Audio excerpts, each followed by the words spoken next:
आज हम लोग अनुच्छेद लेखन के विषय में पढ़ेंगे। हम जानेंगे इस वीडियो के माध्यम से कि अनुच्छेद लेखन क्या होता है और अनुच्छेद लेखन में किन बातों की सावधानी रखनी चाहिए। आइए, पहली बात हम देखते हैं कि अनुच्छेद अपने आप में एक स्वतंत्र और पूर्ण रचना है। अगर हमसे कोई पूछेगा कि अनुच्छेद लेखन होता क्या है, तो हम बताएंगे उसे कि अनुच्छेद अपने आप में एक स्वतंत्र और पूर्ण रचना है। इसे निबंध का एक छोटा रूप मान सकते हैं या इसे लघु निबंध भी कहा जा सकता है। अंग्रेजी में इसे पैराग्राफ राइटिंग कहा जाता है।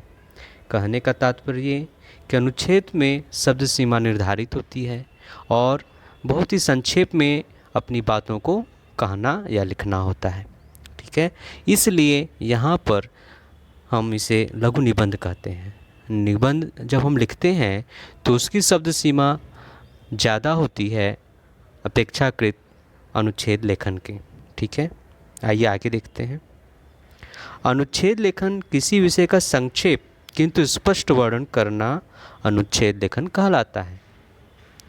अपनी बात को स्पष्ट करते हुए मैं यहाँ बताना चाहूँगा कि अनुच्छेद लेखन जो होता है किसी भी विषय का संक्षेप किंतु स्पष्ट वर्णन करना ही अनुच्छेद लेखन कहलाता है।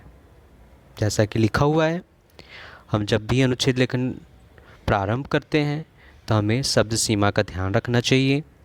निर्धारित शब्द सीमा के अंदर ही अपनी बातों को व्यक्त करना चाहिए या कहना या लिखना चाहिए। ठीक है, आगे अनुच्छेद में एक ही विषय को संक्षिप्त रूप में लिखा जाता है। अनुच्छेद में जो हम कहना चाहते हैं, जो बताना चाहते हैं, वो जिस विषय का हमने चुनाव किया है उसी विषय के अंतर्गत ही हमें अपनी बातों को कहना होता है। उसके अलावा या विषय से परे अनुच्छेद में कुछ भी नहीं लिखा जाता है। ठीक है, इस बात का हमें अच्छी प्रकार से ध्यान रखना चाहिए। आइए फिर अनुच्छेद लेखन के समय किन बातों का हमें ध्यान रखना चाहिए। तो अनुच्छेद लिखते समय किन बातों का ध्यान रखना चाहिए, आइए जानते हैं। पहली बात, या अनुच्छेद लेखन में संकेत बिंदु या रूपरेखा अवश्य बनानी चाहिए। जब भी हम अनुच्छेद लेखन प्रारंभ करें तो हमें संकेत बिंदु, मतलब हम अपनी बात को जिस तरह से आगे बढ़ाते हैं, तो किन किन बिंदुओं के आधार पर हम अपनी बातों को कहना चाहते हैं या बताना चाहते हैं, उस बिंदु का निर्धारण हमें पहले से कर लेना चाहिए, ताकि हम अपनी बात को कहते हुए अनावश्यक बातों को उसमें शामिल ना कर पाएँ। विषय से बाहर कुछ भी नहीं लिखना चाहिए। अनुच्छेद लेखन में अनावश्यक विस्तार से हमें बचना चाहिए। सही बात है, मैंने बताया था कि अनुच्छेद लेखन के समय हमें विषय से संबंधित बातों का ही उल्लेख करना चाहिए। विषय के अलावा या जिस विषय का हमने चुनाव किया है उसके अलावा हमें अन्य किसी बात का उल्लेख हमें नहीं करना चाहिए। क्यों? क्योंकि यहाँ शब्द सीमा निर्धारित की जाती है। मैंने बताया कि यहाँ पे अनुच्छेद लेखन एक क्या होता है, लघु निबंध होता है। निबंध में हम अपनी बातों को व्यापक रूप दे सकते हैं और भी बातें जोड़ सकते हैं, लेकिन अनुच्छेद लेखन में ऐसा कर सकते हैं?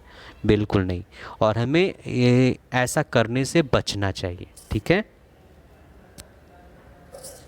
अनुच्छेद लिखने की भाषा शैली सरल, सहज, सजीव, प्रभावशाली व पठनीय होनी चाहिए। जो हमने लिखा है अनुच्छेद लेखन में, जो हमने अपने विचारों को, तथ्यों को शब्दों के माध्यम से जो व्यक्त किया है, वो सामने वाले के लिए या पाठक के लिए क्या होनी चाहिए, पठनीय होनी चाहिए, ताकि वो पढ़ सके। भाषा कैसी होनी चाहिए, सरल होनी चाहिए, सहज होनी चाहिए और सजीव होनी चाहिए। और जब भी हम अनुच्छेद लेखन करें तो अपनी बातों को प्रभावशाली बनाने के लिए अच्छे अच्छे शब्दों का और स्पष्ट बात का, जैसे कोई भी बात हम कहते हैं तो हमने अपनी बात को स्पष्ट रूप से पाठक के सामने रखना चाहिए। ठीक है, और छोटे छोटे वाक्यों का प्रयोग बहुत अच्छा होता है। अपनी देखिए, विचार जब एक बार आने लगते हैं हमारे मन में तो उसके साथ तमाम तरह के विचार जुड़ते चले जाते हैं। ठीक, लेकिन अनुच्छेद लेखन में हमें अपनी बातों का या तथ्यों के विषय में जब भी हम अपने विचार व्यक्त करते हैं तो वाक्य कैसे होने चाहिए, छोटे छोटे वाक्य होने चाहिए और व्याकरणिक गलतियाँ नहीं होनी चाहिए। व्याकरणिक जैसे विराम चिन्ह का प्रयोग, अल्प विराम आदि का ध्यान देना चाहिए। आगे, अनुच्छेद लेखन में विषय से संबंधित विचारों को क्रमवार तरीके से रखा जाता है ताकि उसे पूर्णता दी जा सके। विषय से हटकर किसी भी बात का उल्लेख नहीं करना चाहिए। अनुच्छेद लेखन में मुख्य विचार अंत में अवश्य लिखा जाता है। अनुच्छेद लेखन में मुख्य विचार अंत में क्यों लिखा जाता है? जो अंत में हम विचार प्रकट करते हैं वो हमारे पूरे उस अनुच्छेद लेखन का एक मूल होता है।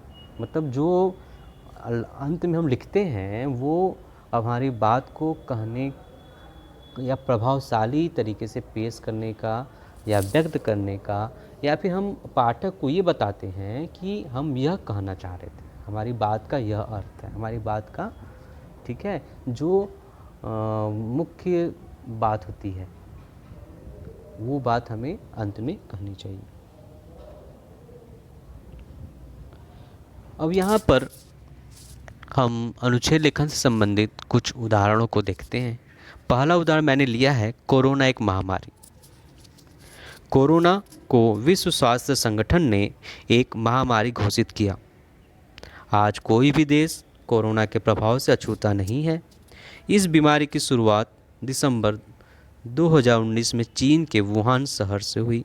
इसीलिए इसे कोविड-19 यानी कोरोना वायरस डिजीज 19 का नाम दिया गया है। कोरोना वायरस पूरी दुनिया के लिए एक नया नवेला वायरस है। इसके संक्रमण की शुरुआत में जुकाम, खांसी और सांस लेने में तकलीफ जैसी समस्या होती है। यह वायरस इंसान के फेफड़ों में सीधा असर करता है। इस बीमारी से बचने के लिए अभी दुनिया में किसी के पास कोई टीका, दवा या वैक्सीन नहीं है। इसीलिए इस बीमारी में सावधानी ही सबसे बड़ा बचाव है। आप संक्रमित लोगों के आसपास ना जाएं, भीड़ भाड़ वाले इलाकों से दूर रहें, समारोहों या सामाजिक कार्यक्रमों से दूरी बनाए रखें, तो आप इस बीमारी के चपेट में आने से बच सकते हैं। अगर किसी व्यक्ति में संक्रमण के लक्षण दिखें तो तुरंत डॉक्टर से संपर्क करना चाहिए। मैंने एक अन्य उदाहरण लिया है, यदि मैं डॉक्टर होता।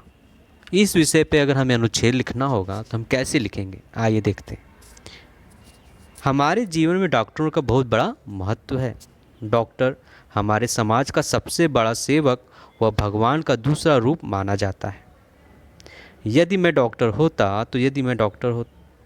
होता तो सबसे पहले अपना अस्पताल दूर दराज के किसी गांव में खोलता, जहां पर कोई भी डॉक्टर रोगियों का इलाज करने नहीं पहुंच पाता है।